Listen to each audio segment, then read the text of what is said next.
Na mensagem intitulada A Intermitente Luz Vermelha do Sinal de Sua Vinda, pregada pelo irmão Branham, em 23 de junho de 1963. Nos parágrafos 91 ao 92, o irmão Branham afirma o seguinte: And remember, if there was a microphone sitting right here where this is, and I was broadcasting out to the world, Se houvesse um microfone colocado bem ali onde este está, e eu estivesse transmitindo agora através do mundo, the people around the world would hear my voice before it even got across this pulpit to as you. pessoas ao redor do mundo ouviriam minha voz antes mesmo que ela atravessasse este púlpito para vocês. That's in the electronics of the world. Isto está na eletrônica do mundo. And you know that voice never dies. It'll never die. E vocês sabem, aquela voz nunca morre. Ela nunca morrerá. Science claim in 20 years, if they can progress as they have now, A ciência diz que em 20 anos, se eles puderem progredir como eles têm feito agora, that they'll pick up the literal voice of Jesus Christ when he was on earth. In 20 years from now. que eles captarão a voz literal de Jesus Cristo quando ele estava na Terra, daqui a 20 anos. Because it's like dropping a pebble in a pond. Porque é como jogar uma pedrinha numa lagoa. The little waves may finally fade out of your sight, As pequenas ondas podem finalmente desaparecer de sua vista, but science claims they go back to one bank, across the ocean to another, and back and forth, and they never die. mas a ciência diz que elas voltam para uma margem, atravessam o oceano, a outra, e assim por diante. E elas nunca morrem. And neither does the words that you speak. E as palavras que você fala também não morrem. They'll meet you in the day of the judgment and will condemn you or save you. Elas o encontrarão no dia do julgamento e o condenarão ou o salvarão. And you'll never do. Você nunca será capaz de escapar de alguma delas. Irmãos, é difícil para mim dizer o quão infeliz foi o irmão Branham ao dizer essas baboseiras nesse último parágrafo. Primeiro, o irmão Branham começa dizendo que a voz nunca morre, e logo em seguida, nesse mesmo parágrafo, ele diz que a ciência teria dito que em 20 anos seriam capazes de captar a voz literal de Jesus. Bem, o irmão Branham disse isso no ano de 1963, e eu estou editando esse vídeo no ano de 2021. Desde então já se passaram 58 anos, e nada de captarem a voz de Jesus. Irmãos, tudo isso não passa de uma grande confusão feita pelo irmão Branham. Aliás, confusão é com ele mesmo. Meu intuito com esse vídeo é esclarecer as coisas, e para isso é preciso que eu lhes apresente Guglielmo Marconi, que é um físico italiano conhecido mundialmente por ser o inventor do rádio. É de fundamental importância para a compreensão de todos que eu lhes fale acerca de Marconi, porque todas as declarações feitas pelo irmão Branham, no parágrafo 92, foram baseadas em Marconi. E como fonte de pesquisa eu peguei um artigo de língua inglesa, tive que pegar do inglês porque não achei nada em português que abordasse o assunto. Deixarei os links na descrição do vídeo para você conferir por si mesmo se assim desejar. O primeiro artigo eu consegui no site, theatlantic.com. Vejamos o que esse artigo diz sobre Marconi.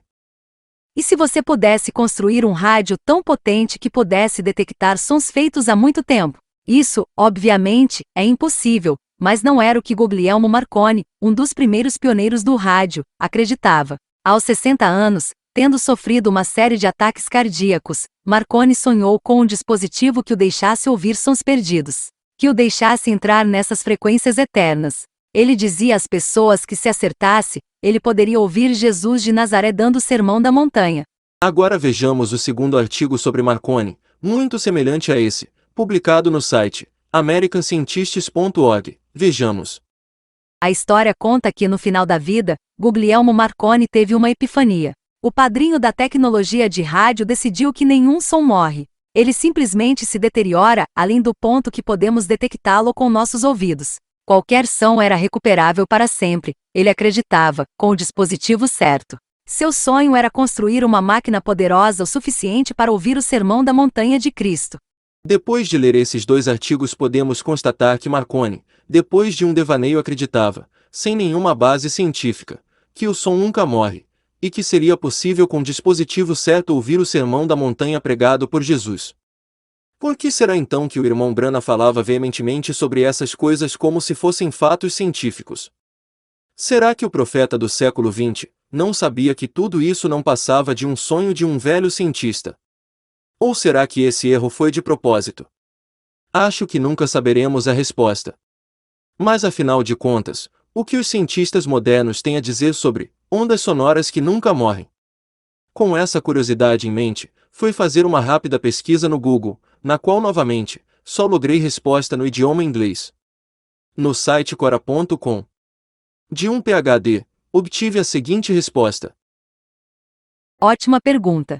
A resposta é sim, eles morrem, no sentido prático de não serem mais detectáveis em teoria, o que significa que nenhum ser senciente poderia jamais recuperá-los. O tempo necessário para que isso aconteça? Isso pode ser calculado, mas envolve muitas variáveis. Preparar? As ondas sonoras, ao contrário das ondas eletromagnéticas, gastam energia à medida que se movem. Isso ocorre porque o som é uma onda de pressão.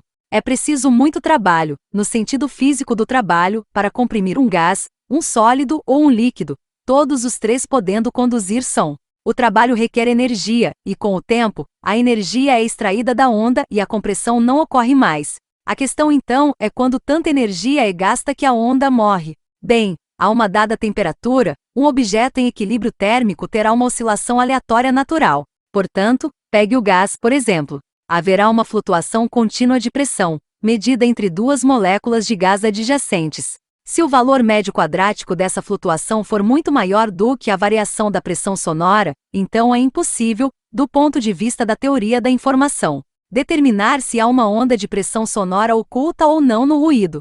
Agora começa a diversão. Se o som está fixo há muito tempo, e é de baixa frequência, temos duas coisas a nosso favor.